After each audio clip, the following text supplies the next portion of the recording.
My heart goes out to Spurs fans because despite the fact that Dejounte Murray has been nothing short of spectacular this year, he just doesn't get the recognition that he deserves.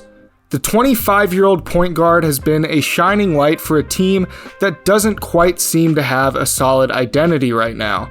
And if you're a Spurs fan that's concerned with the current state of the franchise, you can take solace in the fact that at least you have Dejounte Murray.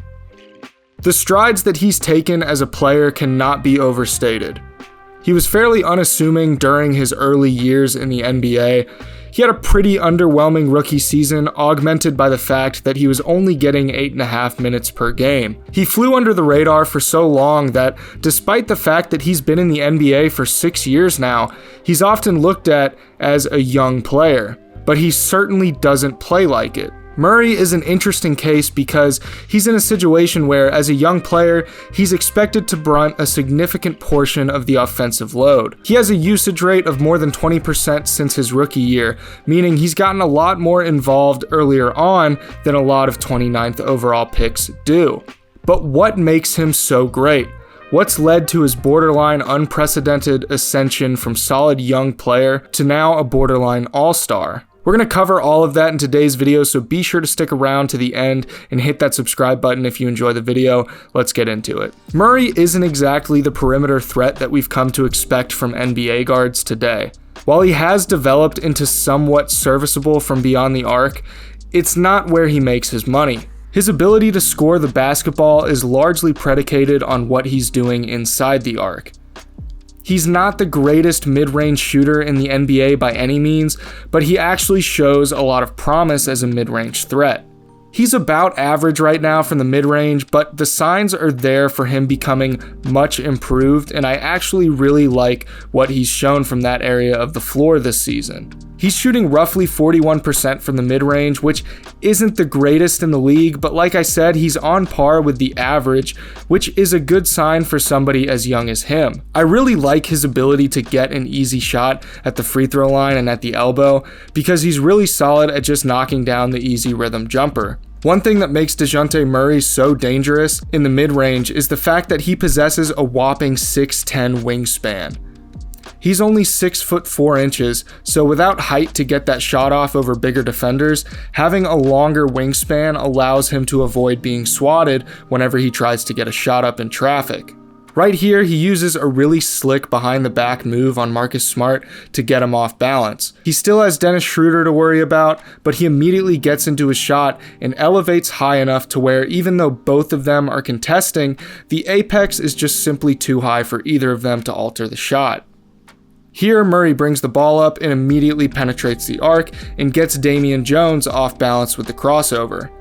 Now, he could immediately try to get his shot off, but you can see he was looking to Pirtle for the potential pass that ended up not being available. He keeps his dribble alive, which makes Damian Jones have to try and recover off of Murray's dribble, and then Murray is able to rise up and nail the tough jumper over him.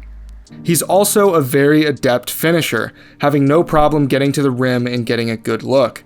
According to Cleaning the Glass, he's shooting 67.3% at the rim this season, which is good for the second highest field goal percentage at the rim among all point guards that have played at least 1,000 minutes so far this season. It's too early to call him elite by any means, but the framework is there, and it's an aspect of his game that doesn't get nearly the recognition that it deserves. This brings me to my next point about Murray's game, and that's his really tight ball handling ability.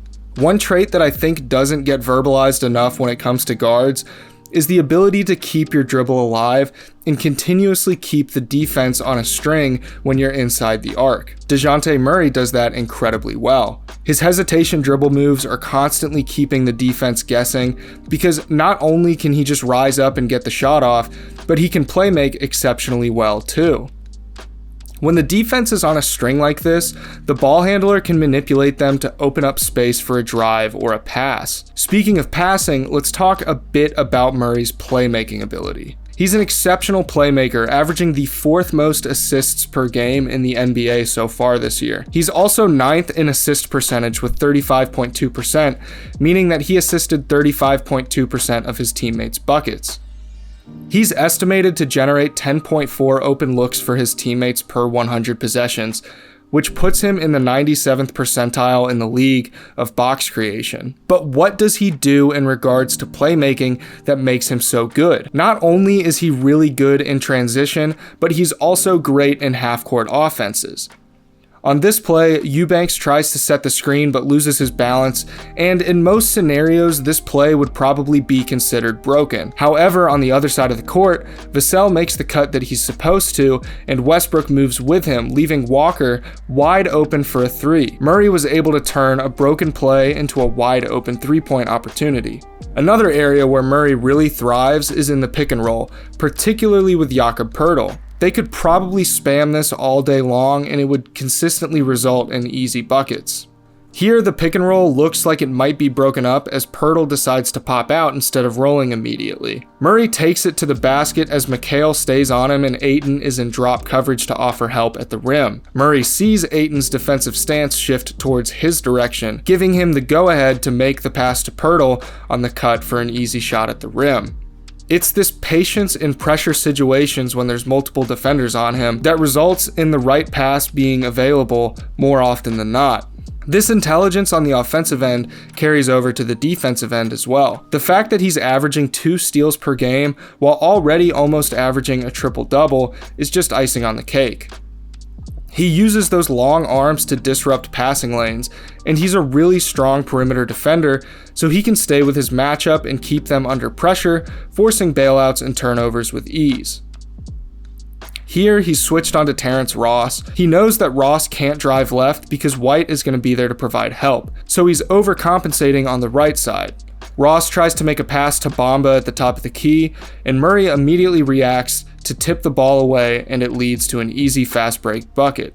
Here, Murray is matched up against a much bigger Giannis Antetokounmpo. Hood tries to make the entry pass into the post, but Murray uses that ridiculous 6'10" wingspan to get in the way for a steal. This ability to disrupt passing lanes with his quick reflexes and long arms makes life incredibly annoying for the opposing team. Despite his smaller frame at 6'4", he can cover a lot more ground than people realize. All of these traits culminate into an incredibly well-rounded player. While he's not quite there yet in terms of shooting, he's continuously made improvements throughout his career.